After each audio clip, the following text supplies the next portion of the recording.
appreciate it. Hi. 1 million, 2 million, 3 million, 4 million. Who's here to make money? All right. I do want to thank Tybor and Steve Winter at Mount Wilson Capital. What I can honestly say about them is this. They are fast, and if they can't help you, they will tell you immediately, we can't help you, and they don't leave you hanging. And I think that's one of the best things I like about them is they say yes or no real fast. They do not leave you hanging. Hey, do I have a loan? Do I know to have a loan? What's going on? But that's what I love about Mount Wilson Capital is the speed in which they work. They can fund a deal in less than a week. No appraisals. They do it fast. So I really respect them. There's people you like and there's people you respect, and sometimes you do both, and with them I do both. Jaja and I have met. I showed him a building one time in downtown Cincinnati, and he brought this gorgeous model movie star with him. But I was showing him a building in downtown Cincinnati, and he happened to bring with him an investor of his that was like this gorgeous movie star model. And I think there was drool over that building for like a week. She was like really exceptional. Courtney Reed is a great residential realtor, and she does many other things too. She's also a very gorgeous lady too, and I've heard a lot of good things about her. Cincinnati is a very interesting city. Like for example, just the airport. You know, is the airport of Cincinnati in Cincinnati? No. Is the airport of Cincinnati in Ohio? No. Do the abbreviations say Cincinnati? No. It says CVG. And in case you didn't know what that meant, it's actually an abbreviation for Covington. That's what it means, is the abbreviation for the airport is actually Covington. I've got a couple people that I want to do a shout out to. I've got a personal friend in here, Attorney Chris Finney. His claim to fame is he argued 3 times in front of the U.S. Supreme Court and won 9-0. Now, who do you know that can do that? Argues in front of the U.S. Supreme Court 3 times, and he wins 9-0. It's amazing. He's an amazing man, too. Very caring. I don't even see him. I don't even know where he's at. But Chris Finney is here. He's a good friend of mine, and he's actually the best person and the best friend you could have. So again, we're going to talk about really quick scaling to multifamily from single families or fix and flips. And also Rebecca's here. If you have an empty apartment building, I've seen this girl lease out an entire 50-unit building from vacant.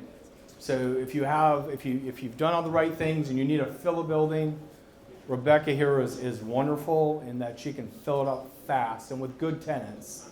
She's helped me personally get good tenants in a building. So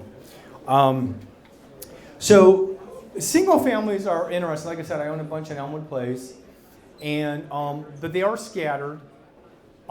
It's good that the tenants do pay for their electricity. They mow their own grass. They do all that. But when a single family is vacant, what happens is you just lost 100% of your income. Whereby if you had a 10-unit apartment complex, you can lose a tenant, then you only lost 10% of your income. So the advantages to multifamily are huge, and that's really what we want to do is to go over the transition and the scaling of multifamily from smaller investments or fix and flips or scattered single sites. You always want to do things within your personality and your comfort level. So you have to have the tolerance for multifamily, which is much, much different. With single families, you're basically going to be limiting your income to what they call a CMA. Courtney can tell you about that, competitive market analysis. So when you do single family fixes or hold them, you're limited to do the value of what the other homes in the neighborhood are going for. Whereas on a multifamily, you can do so much to increase the value by reducing your costs, and by increasing your income. So that's the big difference between the two is on the multifamily, you can increase your value 10, 20, 30% by managing it properly or having the better manager for that. So with multifamily, you're very unlimited in a lot of ways, but with single families, you are limited to what the value of the neighborhood is, what the value of the things are. In multifamily, you have generally one roof, you have one water bill, all your maintenance people stay in the same place. The rehab costs are much, much less in an apartment building than in a single family. When someone leaves a single family, you've got to rehab that whole house. Whereas in an apartment building, you just have to do one unit. And there's more turnover in an apartment complex, unfortunately, sometimes. So the costs become less. So you can do a lot of things by increasing the value of your property. For example, putting the burden of maybe the heat on the tenants or common area maintenance, keeping your construction rehab costs down. So there's a lot of things that you can do to do that. You can buy multifamily in many different ways, hard money lending, Tiber and Steve. There is something, generally when you buy a scattered site or fix and flip, you're signing personally. But there are ways in which you can buy multifamily where there's no recourse. Meaning, if something went bad for whatever reason, that you're not personally liable. So you can buy a multifamily with not being personally responsible. It's through agency loans, but there are they're non-recourse things. About money, sometimes you have to get a partner if you can't do it yourself. You can do a JV. You can find a silent partner.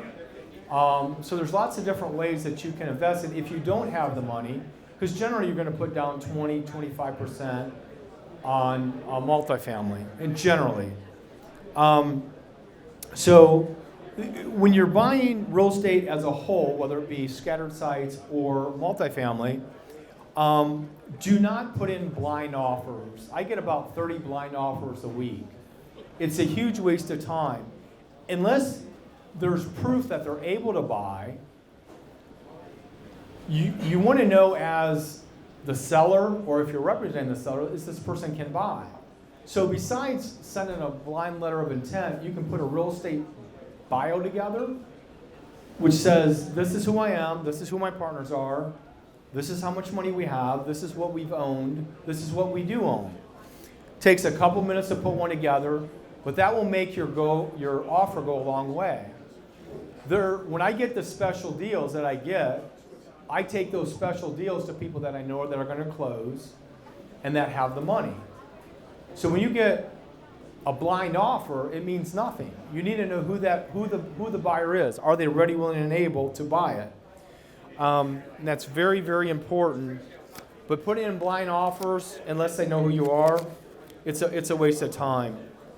When you do your jump from multifamily, or even if you're doing single families, do a sewer inspection. It's very important because I've told people to do sewer inspections, they don't. Next thing you know, they're spending $40,000 doing, digging up the sewer lines and stuff. There's a sewer guy here. I don't know if he does inspections or not, but you do? Yeah. Make sure I get with your card. It's huge. For $200, what do you charge, $200? Yeah. For $200, you can save $20,000 by doing a simple sewer scope to determine, is there a break in the line? If there is a break in the line, where's it at? Is it on MSD in Cincinnati, or is it on the homeowner to fix it? So there's a lot of things, and sewer scopes are just very, very important. Of course, also check the roof and the mechanicals. Another thing you can do is, as you go through the property, ask the tenant questions. Verify what their rent is. Because you've got a rent roll, it's probably fraudulent. So ask the tenant questions when you're in there. What do you pay for rent? Is everything okay? Is this plumbing work? What's your issues?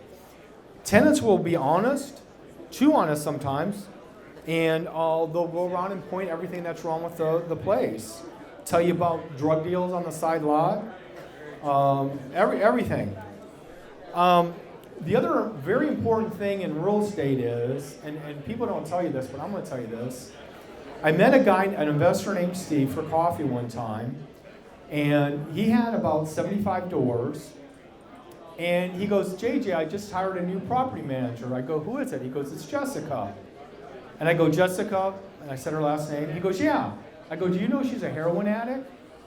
And he didn't know. And I go, we went to the Hamilton County Clerk of Courts, and I showed him recent drug charges.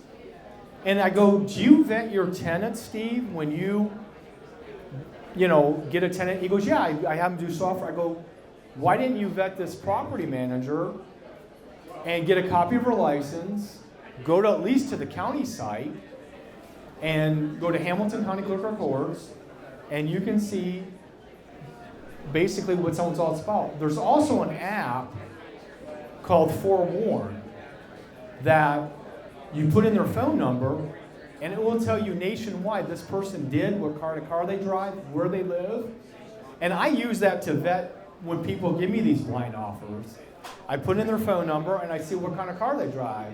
If they drive a 2000 Pinto, they ain't gonna buy a $3 million piece of property, I'll tell you that. So get a copy of their driver's license, and even on contractors. You want to vet your contractors. I know there's some contractors here too, and we need contractors. And these are all hard lessons I've learned, that you want to know who, and no one's perfect. We've all fallen short. But if someone robbed a bank yesterday, they're probably not a good contractor. So you really want to vet your contractor as well, besides your property manager, is of who they are. I'm getting towards the end here. All right. When you do your due diligence, you want to look at the numbers. There are different rules. There's a 1% rule, and basically the 1% rule is, let's say a property has a value of $200,000, and the rents are $2,000. That means the rental income is 1%. So a lot of people use the 1 or 2% rule when they do that, but there's a lot more you want to look at too, the cap rate, capitalization rate. If you have any questions about that, I can talk to you about that in private, or you can email me or something. But the looking over the numbers of a property are one aspect. All right, I'm getting close to the end. You're good. I'm good? All right, I got 2 minutes. All right. So I want to just say the last thing is, when you buy real estate, if you're paying more than the assessed value, make sure you do a drop and swap. And a drop and swap is where they take a new LLC formed by the seller, and then I think Providence Title probably does that, right? I don't know where the title guy went. And then I know Chris Finney's firm does it as well. But there's something called a drop and swap, where you can keep the tax the same until the next assessment. And it's very important that you do a drop and swap if your taxes are going to go up, because you can't do it after the sale closes. So I know I've covered a lot of information fast. So I know people want to go back to doing what they're thinking. Does anyone have any questions about scaling, going to the next level, about real estate as a whole? Is there anything I can answer for anybody? Can you remind us your profession? I'm a commercial real estate broker. I also own about $3 million of properties. I own an apartment complex, and I own a bunch of single families in one place. Other questions, thoughts, real estate? Okay. Thank you so much. I would say any real estate questions you guys might